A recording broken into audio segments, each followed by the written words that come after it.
Hello বন্ধুরা, আমি মল্লিকা মনের কাছাকাছি। দেখতে পাচ্ছ পটলের খোসা ছাড়িয়ে নিয়েছি।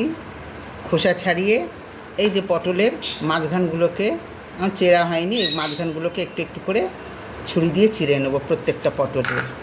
ঠিক আছে, তারপরে এই যেমন 7টা পটল আছে, তার মধ্যে আমি দিয়েছি আমার স্বাদ মতন, আমরা যেমন ঝাল খাই, 3টে কাঁচা লঙ্কা আর 5 থেকে 6 চামচ তিল, সাদা তিল। তিল পোস্ত হবে। চলো এরপরে দেখাচ্ছি। আর আরেকটা জিনিস দেখিয়ে রাখি, এই যে পটলের খোসাগুলো ছাড়িয়ে নিয়েছি, সেই খোসাগুলো কিন্তু রেখে দিয়েছি বাটা খাবার জন্যে। চলো আগে দেখাচ্ছি। এই দেখো, কড়াতে তেল ঢেলে দিয়েছি, তেল গরম হয়ে গেছে দেখতে পাচ্ছ। এবার এর মধ্যে ফটাফট পটলগুলো ছেড়ে দেবো এবং পটলগুলো নরম আঁচে ভাজবো। পটলেতে নুন মাখিয়ে নিয়েছি, হলুদ পড়বে না, এই তরকারিতে কিন্তু হলুদ পড়বে না।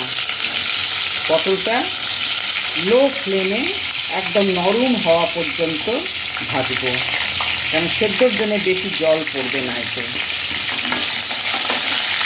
দেখতে পাচ্ছ, দেখতে থাকো। দেখো পটলটা একদম লো ফ্লেমে হচ্ছে, এরকম কালার আসছে। এটাকে উল্টে পাল্টে নেবো, উল্টে পাল্টে একদম নরম না হওয়া পর্যন্ত। একটা দিক নরম হয়ে গেছে কিন্তু,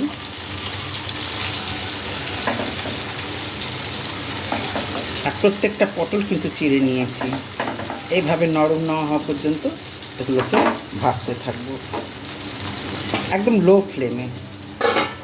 দেখতে থাকো। দেখো পটলগুলো একদম নরম, দেখছো তুলতুল করছে। এই যে পটলগুলো একদম সেদ্ধ হয়ে গেছে, কিচ্ছু না, এর মধ্যে জলও পড়বে না, কিছু না। ওই তিল পটলটা দেবো, তিলটা দেবো, তিল বাটা। এই দেখো আমার তিল বাটা হয়ে গেছে, দেখতে পাচ্ছ। এই তিল বাটাটা দিয়ে দেবো এই যে, এবং এই তিল বাটার যে জলটুকু যেটা গেল, এই জল আর তেল এইটাতেই রান্না হবে, বুঝতে পারছো। তেলটা একটু বেশি দিতে লেগেছে, হলুদ দিইনি, লাল লঙ্কা দেবো না, এটার মধ্যে এটাকে কষাবো। আর তেল ছাড়বে, নাবিয়ে নেবো, কেন পটল সেদ্ধ হয়ে গেছে, তিলটা একটু এই তেল জলের সাথে একটু মিশে যাবে। আমি এটাকে নেড়ে চেড়ে একটু মিষ্টি দেবো, এই যে একটু মিষ্টি ছড়িয়ে দিলাম।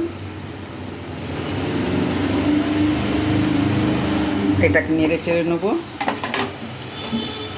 ফ্লেমটাকে কমিয়ে রাখবো, কেন এটা হয়েই এসেছে।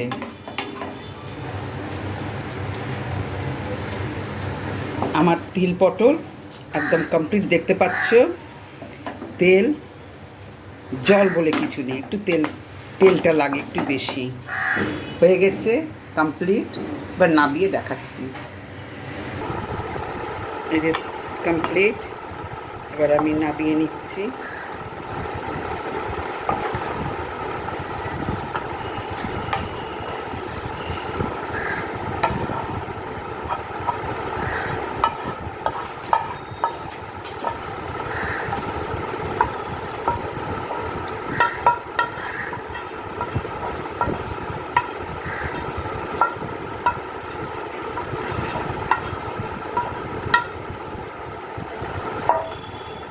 কমপ্লিট আমার রান্না। Thank you for watching.